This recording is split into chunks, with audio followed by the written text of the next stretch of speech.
Thank you mga kaibon. Maraming salamat po. Welcome back sa YouTube channel natin. Kumusta po mga kaibon? So siguro naman nakapag-isip-isip na yung mga kaibon natin dyan doon sa naging topic natin sa nakaraang video natin. So ngayon, dito naman tayo sa katanungan sa atin. Patungkol naman po ito sa mga alaga po natin. So ito po yung unang tanong sa atin ng kaibon natin. Ang tanong, good day kaibon. Tanong ko lang, meron kasi akong basal pair na split yellow face, pero hindi siya nag-nest ng itlog sa labas at nagbabasag siya. Meron siyang itlog sa loob ng nest pero nilalabas din at binabasag din. Ano ba ang gawin dapat? So mga kaibon, disclaimer lang po, ang isi-share ko dito ay base lamang ito sa kaalaman ko at karanasan ko po sa pag-aalaga po ng mga ibon. So dito sa tanong sa atin ng kaibon natin, yung pares niya hindi nag-nesting. So sa labas ng itlog at nagbabasag ng itlog. So ano ba ang mga dahilan bakit nangyayari ang ganito sa mga alaga po natin? So isa-isahin natin. Una, baka po walang cattle bone or mineral block. Kapag kasi malapit na mangitlog or kahit hindi pa nangingitlog or mangingitlog yung mga alaga natin, importante kasi na meron silang cattle bone. Ang cattle bone kasi, yan ang nagbibigay ng source ng calcium sa mga alaga natin. Kaya importante yan dahil kailangan ng katawan nila yan. Tapos kailangan din nila yan kapag nangingitlog na yung mga alaga natin, kasi po isa rin po yan sa nagbibigay ng fertility sa mga itlog. At yan din po ang nagbibigay ng source para magkaroon po ng shell yung mga itlog ng alaga natin. Ngayon, kung wala silang cattle bone or kaya naman mineral block, yung itlog ang pagdidiskitahan yan, ang kinukuha lang po dyan madalas yung shell. Kaya nila yan binabasag, hindi iniinom yung laman. Binabasag nila yan para makuha nila yung shell. Ngayon kapag kulang na kulang sa calcium yung alaga natin, babasagin talaga yan yung itlog at kakainin yung shell. Kaya sayang. Kaya importante na meron silang cattle bone. Kahit hindi pa breeding, basta meron silang cattle bone, dahil kailangan ng katawan nila ng calcium at dyan sila kumukuha. Mas lalong kailangan yan kapag nagbe-breed na, nangingitlog na sila. Kasi isa yan sa nagbibigay ng source ng calcium sa katawan ng alaga natin, at isa rin yan sa nagpapataas ng tsansa ng fertility ng itlog at nagbibigay ng shell sa mga nagiging itlog ng alaga natin. So yan ang una, baka walang cattle bone kaya nagbabasag.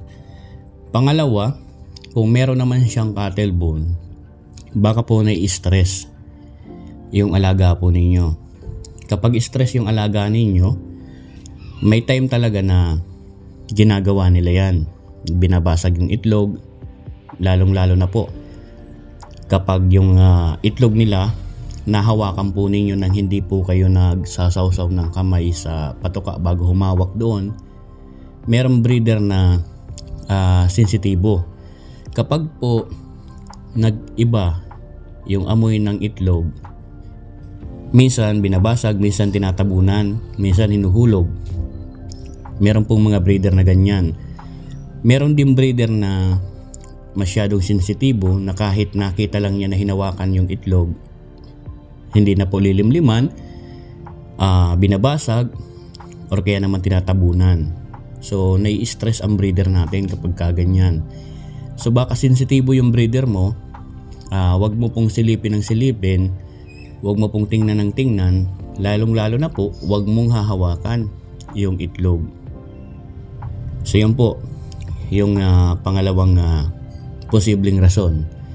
Pangatlo na posibleng dahilan, baka po yung breeder po ninyo talagang behavior niya yan. May breeder po na hindi naman sensitibo, may breeder naman na okay naman, may cattle bone, so goods naman. Kaso lang naging behavior niya yung ganyan na binabasag talaga yung mga itlog. Meron pong breeder na ganyan. Kapag hindi mo sinisilip, tapos meron ka naman cattle bone, nagbibigay ka naman araw-araw ng vitamins, pero ganyan pa rin ang ginagawa, behavior niya po yan. Kapag po behavior na, paulit-ulit lang yan, kada itlog, ganun ang gagawin yan. So ang solution dyan, kunin nyo po yung itlog. Kapag nakita po ninyo na ng itlog, kunin po ninyo. Dahil magandang klaseng paresan naman yan, ipaposter nyo po sa iba, baka sakaling mabuhay yung mga inakay. So yan po ang mga the best na dapat nyong gawin dyan sa breeder po ninyo. So yan po, sana po naintindihan. At mapapayo ko lang, magbigay po palagi kayo ng cattle bone sa mga breeder po ninyo. Mapa-mating man yan or banded pa lang, basta po magbigay kayo ng cattle bone dahil kailangan nila yan, calcium sa katawan. Magbigay din kayo ng vitamins araw-araw, depende po sa gusto po ninyo. Pwede pong 5 times a week, halimbawa Lunes hanggang Biyernes vitamins. Pag Sabado Linggo pwede nyo pong palitan ng alternate na tubig na clear lang, pwede yan. So yan po yung una. Pangalawa, good evening po sir, sana matulungan mo ako. Ano ang gagawin ko sa back-to-back Lutino Opa na pinagpares ko? Second clutch na pero puro impertail, sure cock and hen naman. Salamat po sa sagot. Dito kay sir, na proven hen and proven cock, dalawang clutch, lahat impertail. So ano ba dapat natin gawin? Una na dapat natin gawin dyan, i-condition natin ang breeder. So paano ba tayo nag-condition ng breeder? So unang step dyan, hulihin mo, kapain mo yung breeder po ninyo.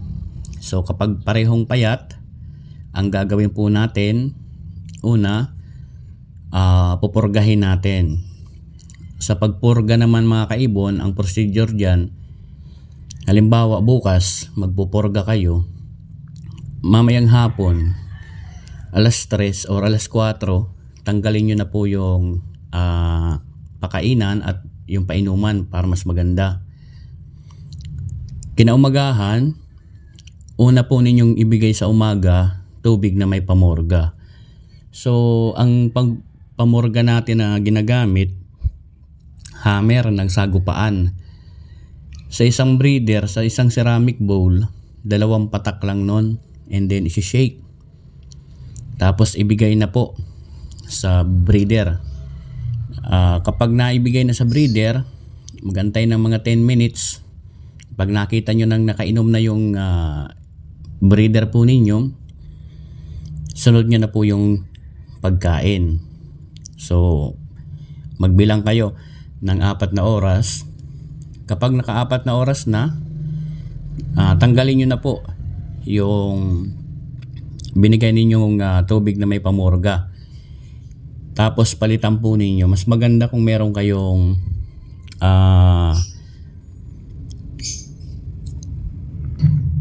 probiotics. So kung may probiotics kayo, mas maganda. Yun ang ipalit po ninyo.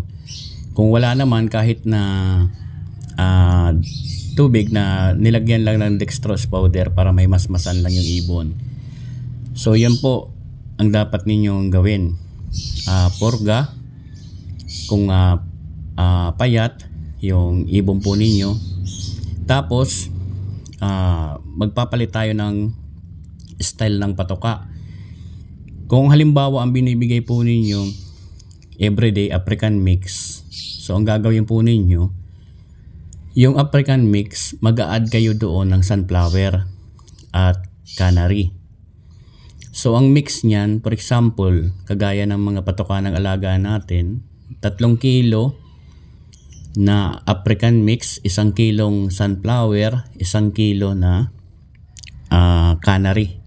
So yun, i-mix mo yan ang ibibigay mo doon sa mga alaga mo. Tapos 4 times a week na gulay. Mas maganda kangkong, kaya pechay. So straight mo yan ng 10 days or 15 days. Pero pagka 10 days na straight mo yan na maraming bigay na patoka, hulihin mo. Kapag nakakapa mo yung katawan na medyo okay na, so ibalik mo na sa African mix. Tapos yung gulay, wag mo lang bitawan. Palagi ka lang magbibigay ng gulay sa mga alaga po ninyo. So maganda na yung katawan. Ang sunod na step natin na gagawin dyan, dahil na-kondisyon na, gupitan nyo po yung pinakang entry ng butas sa puwet. Triman nyo po yan. Triman natin yan. Para po pag nag-mate, pasok na pasok. So yan ang pangalawa natin na step na gagawin. So kapag nagawa na natin, natriman na natin, triman nyo po yung cock at hen. So halimbawa, nagawa na natin yung ganon, so okay na yan. Nasa kondisyon na yung katawan. Kapag po nag-mate na yan at nangitlog, tapos infertile pa rin yung mga nagiging itlog niya, so mas maganda niyan, suggestion lang, biyakin mo na yan, baka hindi compatible yung dalawa. So yan ang dapat ninyong gawin, kasi merong ganyan na pag biniyak mo, pinares mo sa iba, doon sa iba puro fertile naman yung itlog. So sila na dating magkapares, hindi po compatible. Kaya po ang dapat nyong gawin dyan is biyakin kung wala pa ring laman. At paalala lang, kapag nagme-mate, mating status na yung dalawa, hayaan nyo po, huwag nyong bulabugin. May mga pagkakataon kasi na itong nagiging dahilan, dahil nandyan tayo, nabubulabog natin, imbis na patapos na, nagkakalas, dahil nabulabog natin. So talagang infertile yan, dahil hindi successful yung mating nila. So yan lang ang ginagawa natin. Ako mga kaibon, kapag ang breeder ko basal, kinukondisyon ko ang katawan. Talagang kondisyon yan. Binibilang natin yung pagbigay ng African mix na merong halong canary plain at sunflower na additional. Binibilang natin yan hanggang 10 days. Straight yan, 10 days, tapos may gulay. Ganun ang ginagawa natin kapag tapos na natin purgahin. At automatic titriman natin yung balahibo sa puwet para pag mate, pasok talaga, tapos wala nang bulabog. So marami tayong video na isinashare noon na yung mga breeder natin, basal pair, 4 yung mga itlog lagi, napakaganda, is basal pa lang. Ganun na. Ang pagbigay ko doon sa African mix na yon na may halong canary at sunflower additional, 10 days kakapain ko na yan. Pag 10 days na hindi pa tayo satisfied, dadagdagan pa natin, pabuti natin ng 15 days. Hinuhuli talaga natin yan. Hinuhuli tuwing 10 days, or halimbawa nahuli na natin ng 10 days na hindi pa tayo satisfied sa katawan, pabuti natin ng 15 days. Kasi ang iniingatan natin dyan, baka sobrang gumanda yung katawan magkasapula, kaya po hinuhuli natin. So ito yung panghuli nating tanong. Sir, good day. Tanong, sir, good day. Yung pares ko, sobrang sipag. Tanong ko lang po, bakit po sila nagkaganon? Halos 3 clutch na sila. Kasi naka 16 eggs na sila. Tapos yung mga naging egg, nilalayo niya sa mga bagong egg. Pag napisa, hindi niya sinusubuan, kaya namamatay. Wala kasi akong pamoster, sayang mga egg. Ngayon tuloy-tuloy pa din yung meeting nila. So yung kay sir, meron daw pare si sir nagkaroon na ng tatlong pisa. Yung pangingitlog ata tuloy-tuloy, kaso hindi sinusubuan yung mga inakay. So medyo ibang klase ang ganyang breeder na ang purpose lang mangitlog, maglimlim, pisain yung itlog, tapos hindi nasusubuan. So sayang kapag kaganyan po ang breeder po ninyo. So dapat sa ganyan breeder sir, na tuloy-tuloy nangingitlog, naglilimlim, nagpipisa, pero hindi sumusubo, mas maganda niyan dahil tuloy-tuloy naman yung pangingitlog ng alaga po ninyo. Hindi mo kailangan ng talagang magaling na pamoster. Ang kailangan mo lang talaga dyan, meron may makisabay. Kumbaga may kasabay siya sa pangingitlog para pwede mo doon ilagay yung iba.